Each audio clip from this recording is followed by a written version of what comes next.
Have you ever lost a significant amount of money? Perhaps you invested in the wrong stock or lent money to a friend who never paid you back. You probably felt terrible. You probably couldn't sleep that night. Well, brace yourself. It's 20th February 2019. It's a Friday morning. Warren Buffett, the world's richest, smartest, and most experienced investor, is sipping his morning coffee when, that's right, within just 24 hours he lost $4.3 billion. His fortune had simply evaporated before his eyes. But how? How did the man who has correctly predicted the success of Coca-Cola, Apple, and banks for decades suffer one of the biggest setbacks of his career because of the ketchup and mayonnaise we see on supermarket shelves every day? Today we're going to talk about how the man who supposedly never makes mistakes made a massive one, and what we can learn from this $4 billion lesson. Let's get started. First, let's set the scene, friends. I won't spend too long explaining who Warren Buffett is, but it's important to understand his philosophy to grasp this mistake. Buffett is the father of value investing. What does he always say? I don't invest in businesses I don't understand. And it's far better to buy a wonderful company at a fair price than a fair company at a wonderful price. Most importantly, rule number 1, never lose money. What did Buffett invest in for years? Consumer goods, Gillette razors, Coca-Cola, and See's candies, to name a few. His logic was simple. Even in a crisis or if a war breaks out, people will still shave, drink Coke, and eat chocolate. These brands had a moat. This meant that competitors couldn't easily breach their defenses. Armed with this confidence, Buffett set his sights on two household giants, Heinz and Kraft Foods. Brands we all know, the tastes of our childhood.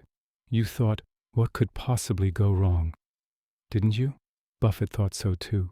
But this time, he wasn't alone at the table. Sitting beside him was one of the most ruthless, efficiency-focused players in the financial world, 3G Capital. The story goes back to 2013. Buffett partnered with the Brazilian private equity firm to buy Heinz. Things were going great. 3G Capital were masters of cost-cutting. They cut unnecessary expenses, streamlined factory operations, and boosted profits. Buffett loved this approach. Then in 2015 they asked, why don't we make this bigger?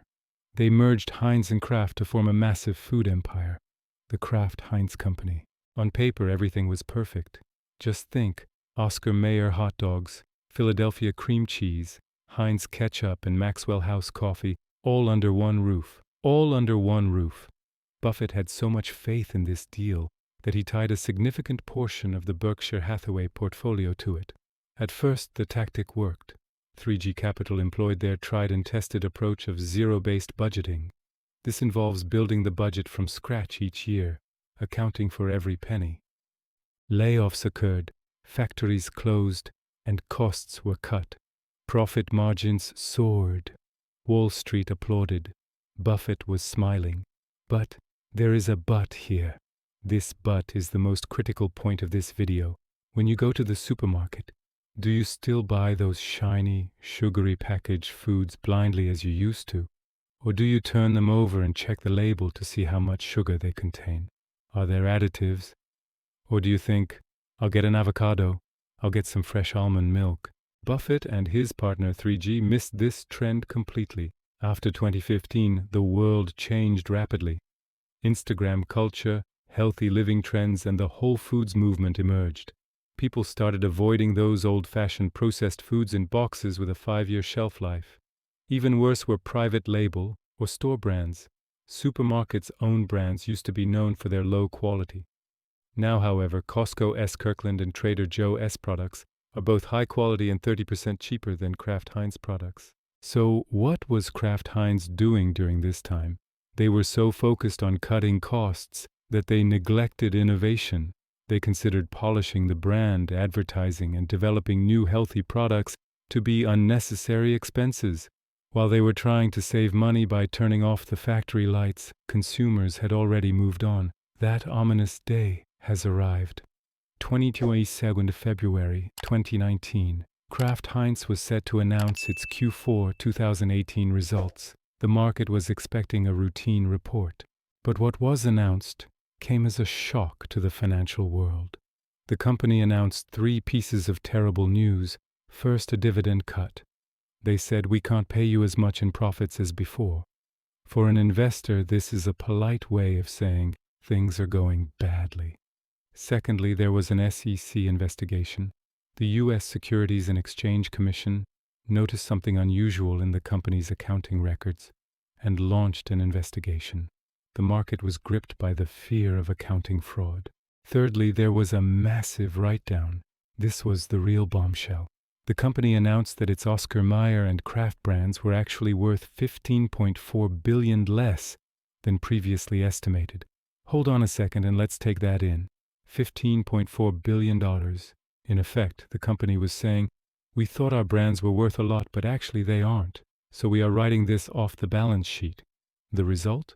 The stock crashed by 27% that day. Berkshire Hathaway held 325 million shares of Kraft Heinz. Let's grab the calculator. Loss per share multiplied by 325 million.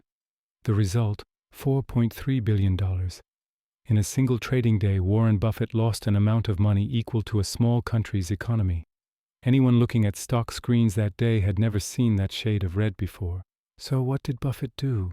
Did he panic and sell? Did he blame the executives? No, that's what makes him a legend. He took responsibility. In an interview with CNBC a few days later, he uttered those famous words, "I was wrong in a couple of ways on Kraft Heinz." He added, "We overpaid for Kraft." Buffett believed so strongly in the power of the brands that he didn't pay attention to the price. He thought that 3G Capital's ability to cut costs would offset declining sales. However, when consumers change their habits, no matter how much you cut costs, you sink if no one buys your ketchup. This event taught us one thing. Even Buffett can be wrong about pricing power. In the past, if Heinz increased the price of ketchup by 10 cents, people would not complain and would still buy it. But now, consumers say the organic ketchup on the next shelf is cheaper and healthier. I'll buy that. The famous moat has dried up. So friends, let's step down from the world of billionaires and look at our own wallets. What can we learn from this $4 billion mistake? Firstly, brands are not immortal. The giant brands of your childhood could become obsolete if they don't keep up with the modern world. Don't invest in nostalgia. Secondly, cost-cutting is not a business model. A company cannot grow simply by firing workers and compromising on quality. Innovation and growth are essential. Thirdly, price is everything. Even if you buy the best company in the world, you haven't made a good investment if you overpay. 4. Admit your mistake. Buffett didn't make excuses. He acknowledged his mistakes and moved on. In the stock market or in business, your ego can cost you more than money. Buffett lost $4 billion that day, but he didn't go bankrupt. This is because he never puts all his eggs in one basket. Kraft Heinz is still in his portfolio. Perhaps he's waiting for it to recover. However, the loss he incurred that day will go down in financial history. Have you ever held on to a stock despite it falling in value, thinking it would never fall further? I'm looking forward to reading your stories in the comments. They might not be on Buffett's scale, but we all have stories to tell. If you enjoyed the video, please like it, and do it with the force of $4 billion. See you in the next financial story. Happy investing.